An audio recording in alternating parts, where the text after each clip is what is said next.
Affaire des 11 politiques placés sous mandat de dépôt. À la lumière du plaidoyer des avocats des 10 détenus, les juges ont décidé de se prononcer sur leur éventuelle liberté provisoire mardi 12 novembre 2024. Lors d'une conférence de presse tenue ce mardi 29 octobre, le comité syndical SINABEF de l'entreprise pétrolière Total a dénoncé une session hors norme de l'entreprise. Les détails à suivre. Des nouvelles de la Guinée dans la page internationale où le gouvernement a dissous et suspendu des partis politiques.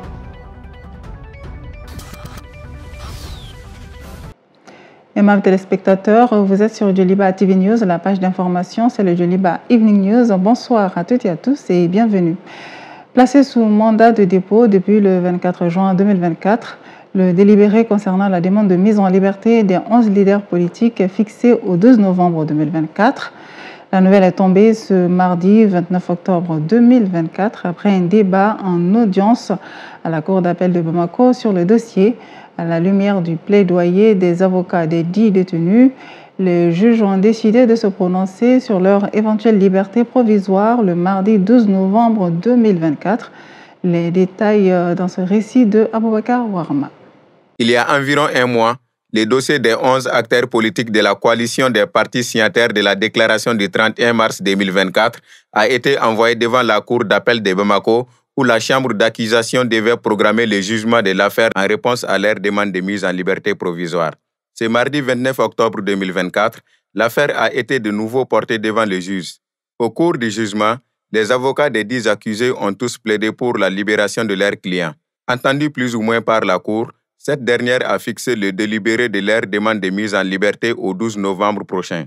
Rappelons que ces acteurs politiques ont été interpellés le jeudi 20 juin 2024, puis placés sous mandat de dépôt 4 jours plus tard, pour tentative de déstabilisation, atteinte à la sûreté de l'État et trouble à l'ordre public.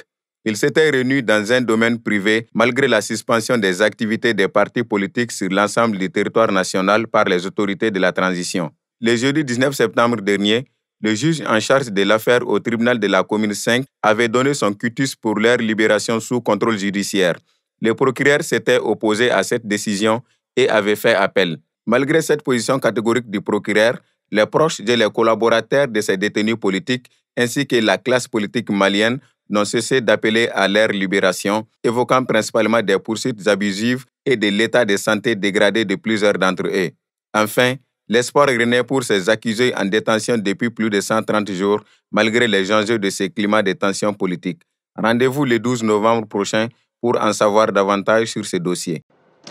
Et cette actualité en bref, suite à la disparition du commandant Daouda Konaté et l'infirmier Famoussa Fomba, la synergie des sections du syndicat des surveillants de prison, du syndicat de la justice et du syndicat autonome des surveillants de prison du Mali avait menacé d'aller en grève à compter de ce mardi 29 octobre.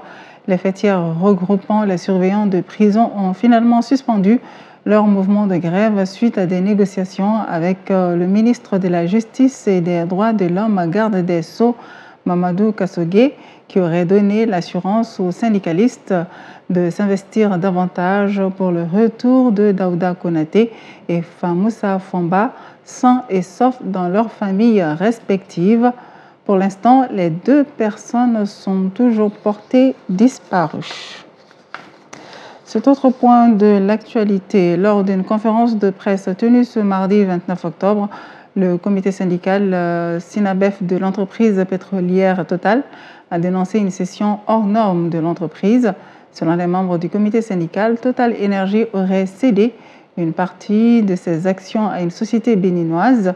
Selon les syndicalistes, les risques de perte d'emploi ainsi que de nombreuses autres injustices et manquements au sein de l'entreprise ont motivé l'organisation de cette conférence de presse. Les détails avec Moussa Tembine et Aboubakar Sangarich.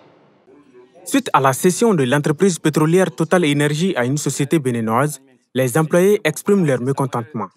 À travers cette conférence de presse, le comité syndical de Total, désormais affilié au syndicat des banques et des établissements financiers SINABEF, a dénoncé cette cession, soulignant que les employés n'ont pas été associés au processus. Il n'est un secret pour personne aujourd'hui que Total a été vendu. a été vendue à une entreprise béninoise. Et cette même entreprise béninoise, Total est actionnaire de la société là. Donc Total s'est vendu à Total en réalité. Tout le processus, tout le long du processus, les partenaires sociaux n'ont pas été associés, ce qui n'est pas normal. Le comité syndical pointe du doigt l'actuel directeur général pour ces différents problèmes. Les manquements signalés par les syndicalistes incluent entre autres le non-renouvellement des contrats et la non-considération des partenaires sociaux dans le processus de cession. À cela s'ajoutent les dysfonctionnements existants en interne. Les doléances, le premier point, c'est déjà que le DG actuel soit relevé de ses fonctions. Le deuxième point, c'est que tout le processus qui est en cours concernant la migration vers le nouveau repreneur s'arrête. Et le troisième point, qu'on s'asseye avec tous les partenaires qui doivent intervenir dans cette session, notamment les délégués du personnel, le nouveau repreneur et Total même, qu'on s'asseye, qu'on dégage une feuille de route avec un plan social. Voilà. Le secrétaire général du SINABEF, Amadou Nba, a insisté sur la nécessité du dialogue pour parvenir à une meilleure résolution du problème. Les travailleurs, ce n'est pas des objets, c'est des êtres humains qui ont des préoccupations. Il faut s'asseoir avec eux, discuter avec eux pour que la session se passe très bien. Et il veut s'en aller sur la pointe des pieds. On a dit ça, ce n'est pas possible. Il y a des acquis qu'il faut préserver. Un. De deux, il y a des emplois qu'il faut préserver. De trois, il y a des postes qu'il faut préserver. Et ces postes-là, on ne va pas venir leur imposer des étrangers pour venir prendre les mêmes postes. En violation du Code du travail, en violation du décret sur le CDD et le CDI.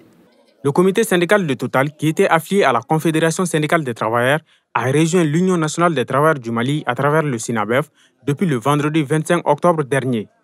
Sans la satisfaction de ces doléances, le syndicat prévoit d'entreprendre d'autres actions pour se faire entendre. Et maintenant, nous allons vous proposer le quotidien d'une brave dame. Avec plus de 40 ans d'expérience, elle a su faire de son métier un art. Na est la seule chaudronnière au marché de Médina Kora. À plus de 50 ans, elle continue de partager son expérience avec des jeunes dans sa forge entre les flammes de sa cheminée. Découvrons son quotidien avec notre reporter Cheikh Oumar Mariko. Dans cet atelier à Médina Kora, les bruits du métal résonnent et la chaleur des flammes crée une ambiance presque mythique. C'est dans cette symphonie que Na s'illustre comme une figure emblématique de la chaudronnerie. Elle a commencé à apprendre le métier à l'âge de 12 ans. Aujourd'hui, à plus de 50 ans, elle incarne l'expertise dans ce milieu réservé aux hommes depuis des siècles.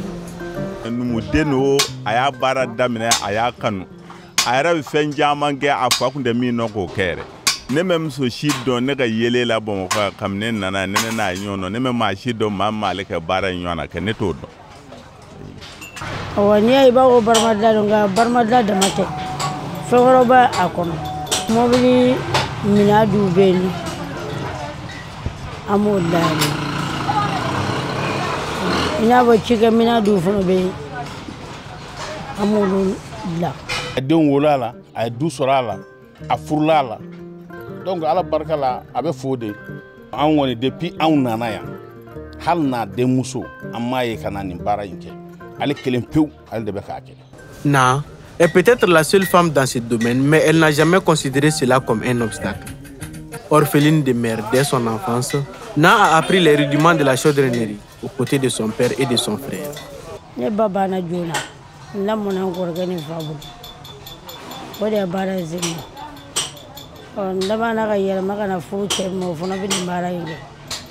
Kurazi bara o kono te fobo kurazi era de bara ngeda nya be kan ke ajanya koson aywa bara fezoro balia o farala gere jiga kechi wala no da bi bara ere ke ay mo kalana abanye da ay mo kalana mo fana yo kalanka bolo olu fana ba bara keleke. Son quotidien est rythmé par les travaux de son métier. Chaque pièce qu'elle façonne est le fruit de son expérience, mais aussi de sa volonté de transmettre son savoir. La cinquantenaire a déjà formé ses enfants et de nombreux apprentis.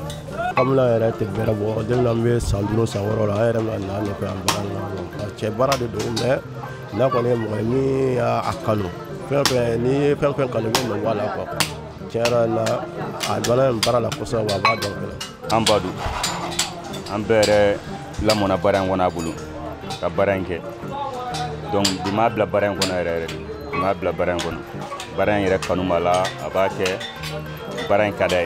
Chaque jour, elle s'attelle à son fourneau, ses mains habiles, façonnant le métal avec une grâce étonnante. Ses blessures, conséquences de 3 accidents, sont des marques d'un parcours semé d'embûches. Plutôt que de la décourager, ces épreuves ont alimenté son feu intérieur. Na considère chaque cicatrice comme une leçon.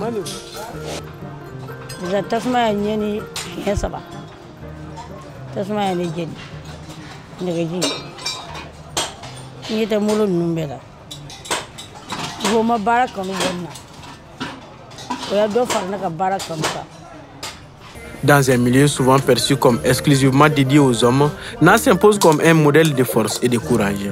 À travers son parcours, elle prouve que la passion, lorsqu'elle est nourrie par le feu des défis, peut forger des âmes et influencer des générations. Dans son atelier, elle continue de transformer le métal, mais surtout, elle façonne des jeunes, illuminés par la flamme de son dévouement. Et voilà, c'était là le quotidien de Na, la seule chaudronnière au marché de Médina Koura, un reportage signé Chekouma Marigo. Maintenant, intéressons-nous à l'actualité, d'ailleurs la page internationale avec Habibatou Diop. Le gouvernement guinéen a annoncé ce 29 octobre 2024 la dissolution ou suspension de 50% des partis politiques à l'issue d'une campagne d'évaluation. Sur 174 formations examinées, une cinquantaine a été dissoute et une autre suspendue pour des manquements administratifs tels que des agréments non valides ou une absence de compte bancaire. Les partis ont 3 mois pour se conformer aux exigences sous peine de suspension définitive. Les grandes formations comme le RPG, l'UFDG et l'UFR sont également sous observation pour des irrégularités. Les opposants dénoncent une tentative d'exclusion de figures politiques influentes alors que la candidature du président de transition, Mamadi Doumbouya, semble de plus en plus probable. La visite d'État d'Emmanuel Macron au Maroc et ses déclarations sur la souveraineté marocaine sur le Sahara occidental ont suscité de vives critiques en Algérie. Alger dénonce une violation de la légalité internationale et accuse la France de privilégier ses intérêts stratégiques. La situation ravive la crise entre les deux pays, déjà tendue depuis 2021 après la rupture des relations entre l'Algérie et le Maroc. Des analystes estiment que cette crise risque de s'aggraver alors que la France semble sacrifier ses relations avec l'Alger sous la pression de l'influence pro-marocaine. En réponse, l'Algérie cherche à renforcer ses alliances avec la Libye et la Tunisie pour isoler le Maroc dans la région. La station régionale Radio Off Cracovie a confié la présentation de ses émissions à des journalistes virtuels générés par l'intelligence artificielle. Cette décision a suscité un tollé en Pologne, d'autant plus que la radio avait licencié plusieurs journalistes précaires en septembre. L'arrivée des avatars Amy, Kuba et Alex n'a duré qu'une semaine avant que la direction ne renonce au projet face à la vague de protestations. Malgré la défense du directeur Marcin Pouli, qui a présenté l'initiative comme une expérience radiophonique qui vise à nourrir le débat sur l'usage de l'IA, une pétition contre les avatars a recueilli plus de 17 000 signatures en 24 heures. Face au mécontentement général, la direction a annoncé y renoncer ce lundi, une semaine à peine après le début de l'expérimentation. Depuis le 28 octobre 2024, l'Andalousie, Valence et les îles Baléares subissent de violents orages et des pluies diluviennes. À Valence, près de 230 litres d'eau par mètre carré sont tombés en quelques heures. D'importants dégâts ont été enregistrés, des routes sont inondées et des cours d'eau en crue emportent des véhicules et les autorités peinent à maîtriser la situation. Dans la région d'Almeria, des grêlons de la taille de balles de golf ont détruit plusieurs serres agricoles. Selon les informations, les champs d'orangers et d'oliviers de Valence pourraient subir de lourdes pertes avec un impact estimé à des milliers d'euros. Le métro de Valence est partiellement inondé et le trafic du port a été suspendu. Bien que la vigilance rouge soit en vigueur, aucune victime n'a été signalée. Les secours restent mobilisés pour venir en aide aux habitants touchés. Sport, tournoi UFOA à U17 au Sénégal pour prendre part au tournoi de la zone A de l'Union des fédérations ouest-africaines de football, qualificatif à la Coupe d'Afrique des Nations des moins de 17 ans. L'équipe nationale cadette du Mali s'est qualifiée pour les demi-finales. Elle affrontera ce vendredi 1er novembre à 18h la Gambie pour une place en finale. Le récit avec Abdel Dambélé et Habibatou Sanogo. 3 victoires, 6 buts marqués, 0 but encaissé, tel est le bilan de l'équipe nationale cadette du Mali à la phase du groupe du tournoi de la zone A de l'Union des fédérations ouest-africaines de football, qualificatif à la Coupe d'Afrique des Nations des moins de 17 ans. Avec cette brillante performance dans la phase de poule, les Aiglonnais du Mali ont validé leur ticket pour le dernier carré. En demi-finale prévue pour ce vendredi, les cadets maliens affronteront les jeunes Scorpions de la Gambie au stade Lat Dior de Thiès. L'équipe gambienne s'est classée deuxième de la poule A avec 3 points derrière le pays hôte, le Sénégal. Cette rencontre s'annonce décisive pour le sélectionneur Adama Djefla Diallo et ses protégés, car en cas de victoire, ils seront qualifiés pour la phase finale de la prochaine Coupe d'Afrique des Nations des moins de 17 ans. Avec une défense qui n'a encaissé aucun but depuis le début du tournoi, on peut donc dire que les voyants sont ouverts pour les Aiglonnais. À noter que la deuxième demi-finale opposera le Sénégal, pays hôte du tournoi et premier de la poule A, à la Guinée-Bissau qui a terminé à la 2e place de la poule B. Voilà, c'était là le journal de la rédaction Joliba Evening News. Si tout va bien, je vous donne rendez-vous pour le Joliba Morning News. Merci pour votre attention. Excellente soirée à toutes et à tous.